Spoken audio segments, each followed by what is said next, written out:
If you're thinking about taking the ACT, then you have a pretty straightforward road ahead of you. A few things that you really need to know. The first is that the ACT is, above all else, a test of timing. It's not that the problems are really that hard. In the reading section, they'll pretty much ask you, what did John do at the market? Or why did Celia's grandmother buy the parakeets? Right? There's nothing particularly complex about these problems. The issue is that they give you insane time restrictions. So you need to be able to find that information and answer those questions at a blisteringly fast pace. Otherwise, you're going to be in a little bit of trouble. And to compound that issue, the ACT is pretty bad about giving special accommodations. So if you're a student who needs extra time, it's going to be a lot easier to get it for the SAT than it is for the ACT.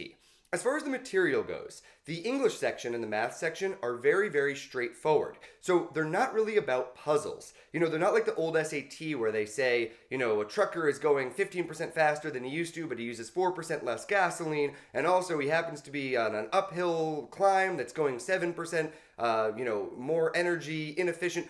They don't do that. Instead, they pretty much say, here's an equation, solve it.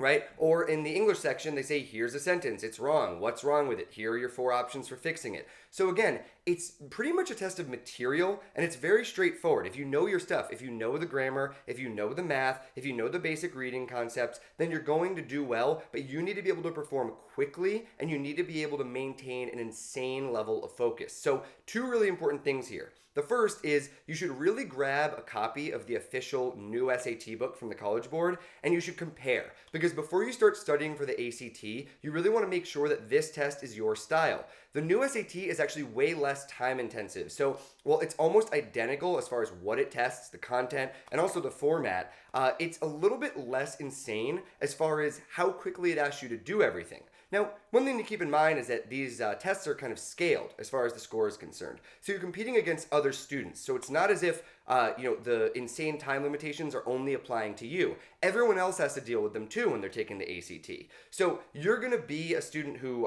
if you can compete against people who are doing less well than you in a really time-intensive environment, the ACT might be great. If you can maintain focus, if you can work quickly, then you're going to do really well. But if time is always an issue for you, if you're a student who doesn't really do well on tests because you never get to finish, then the ACT is probably going to be a total nightmare.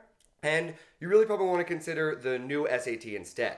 As far as the science section is concerned, this freaks a lot of people out on the ACT. They say, oh my gosh, I'm not great at bio or physics or chemistry. But a really important thing for you to realize is that this section actually has absolutely nothing whatsoever to do with science. It should really be called the reading graphs and charts and knowing what's on them section.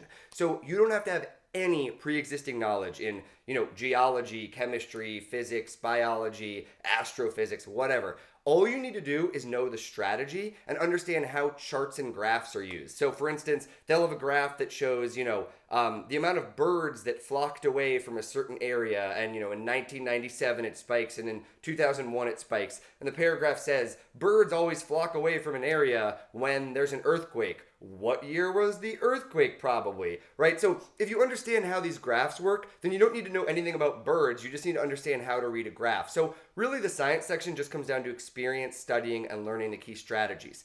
And speaking of strategy, one of the main things on the ACT, again, is that once you have the material down, it really doesn't involve that much trickery. It more involves strategy that has to do with timing. So you need to work on strategy that'll get you to the end of each section in time.